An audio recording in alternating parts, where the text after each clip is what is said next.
Heute beschäftigen wir uns mit dem Transport von Panzer auf der Bahn. Welche Wagen kommen zum Einsatz? Welche Fahrzeuge des österreichischen Bundesheer werden verladen? Und wie sieht die Transportsicherung aus? So stellen wir uns einen gigantischen Militärtransport zusammen. Grüß euch zu einem Video der MOBA Manufaktur. Es kommen Schwerlastwagen und Rungenwagen von Memoba und Rocco zum Einsatz. Die Kettenfahrzeuge und andere Militärfahrzeuge stammen von Atitech, Rocco und von einem privaten Modellbauer. Ich verlinke euch möglichst alle noch erhältlichen Produkte in der Videobeschreibung. Wir konzentrieren uns hier auf das österreichische Bundesheer. Jedoch denke ich, wird auch vieles bei der deutschen Bundeswehr ähnlich sein. Auch möchte ich noch klarstellen, das Video hat nichts mit aktuellen Kriegsschauplätzen oder Ähnlichem zu tun.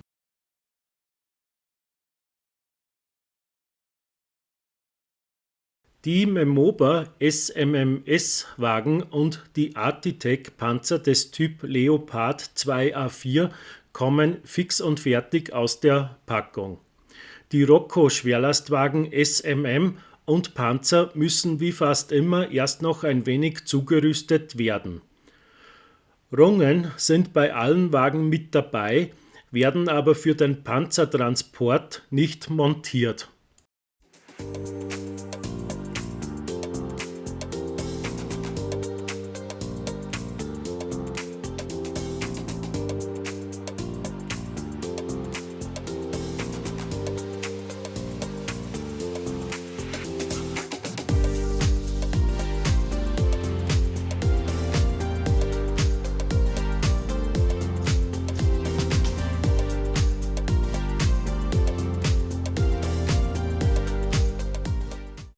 Um den Rocco-Fahrzeugen den typischen Plastikglanz zu nehmen, stauben wir diese mit Pulverfarben, also mit Pigmenten, ein. Anschließend bekommen alle Fahrzeuge ein dezentes Drybrush in Grau, um Konturen etwas hervorzuheben und so dem vorbeifahrenden Zug etwas mehr Tiefe zu geben. Die Wagen werden aktuell nicht gealtert. Dies machen wir eventuell mal in einem separaten Schritt.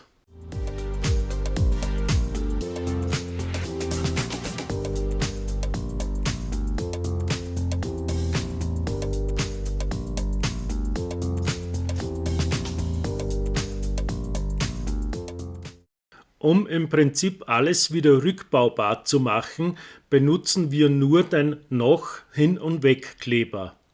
Mit je 6 Klebepunkte halten die Kettenfahrzeuge perfekt auf dem Wagen. Bei Radfahrzeugen gibt es je Reifen einen Klebepunkt. Würde man Superkleber oder anderes nutzen, gibt es keinen Spielraum und kein Zurück mehr. Auch sollte man dann aufpassen, dass es ein Kleber ist, der nicht ausgast, also keinen so weißen Schleier um die Klebestellen verursacht.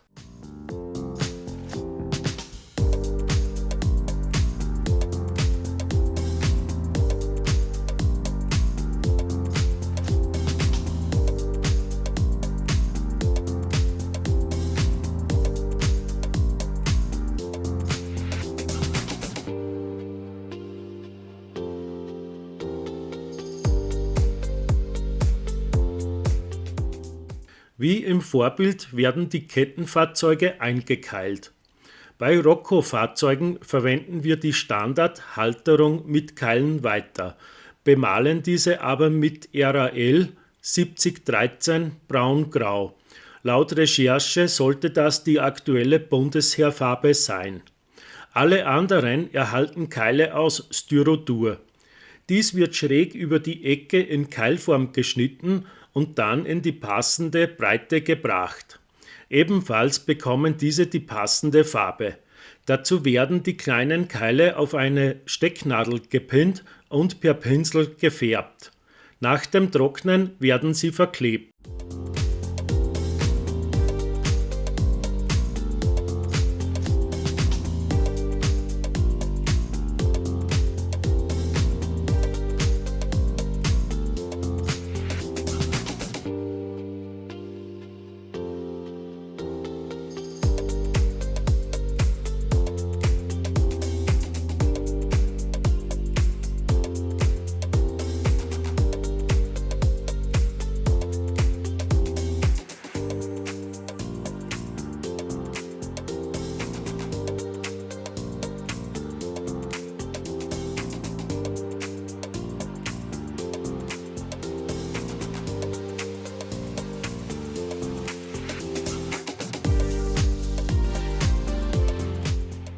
Die Radfahrzeuge werden im Vorbild auf Rundwagen des Typs KS, KBS oder RS verladen.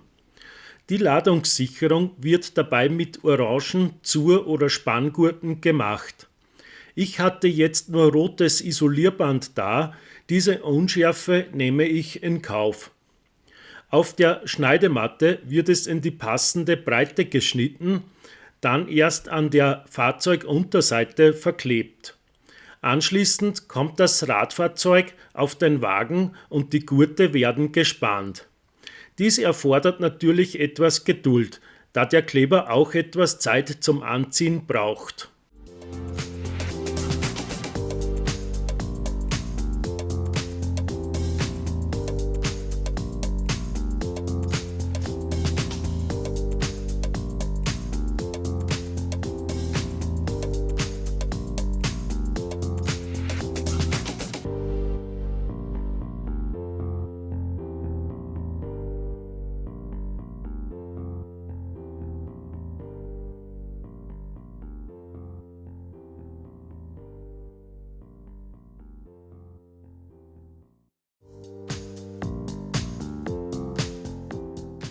Bei Kettenfahrzeugen nutzt das ÖBH Zurketten.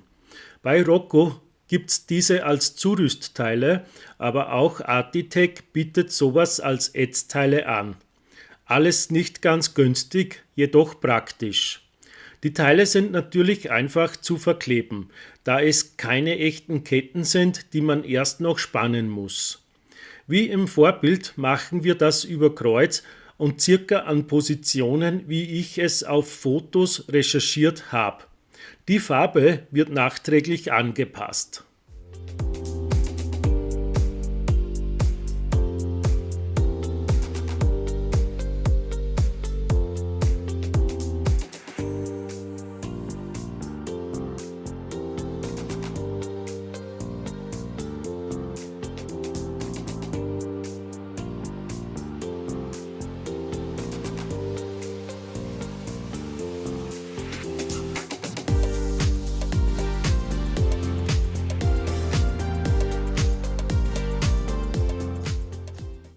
Viel besser gefallen mir ehrlich gesagt echte Ketten.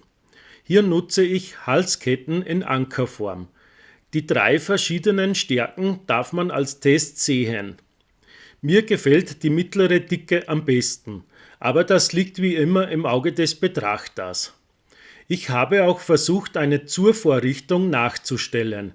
Leider hatte ich aktuell aber keinen so kleinen Schrumpfschlauch zur Hand. Kann man sicher auch anderweitig lösen, zum Beispiel mit Kabelisolierung, Isolierband und Co. Ich hab's dann aber gelassen. Schaut so auch genial aus.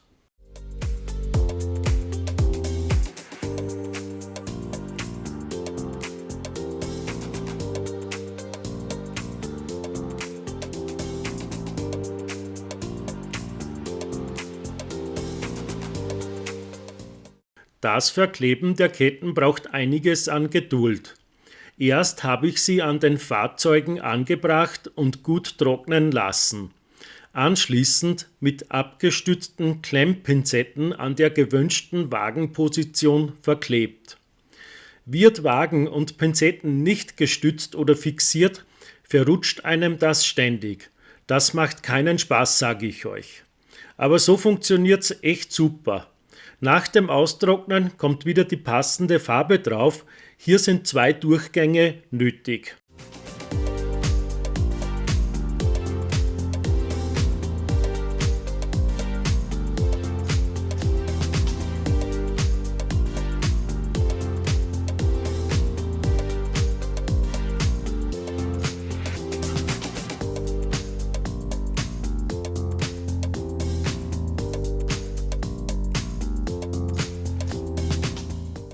Nun sehen wir uns das Ergebnis unter dem Motto Unser Herr fährt Bahn an.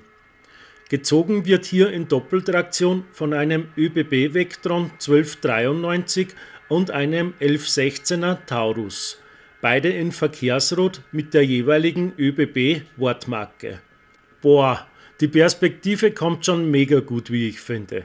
Schaut doch genial aus, oder?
Jetzt möchte ich euch noch meine Quellen zeigen und nennen.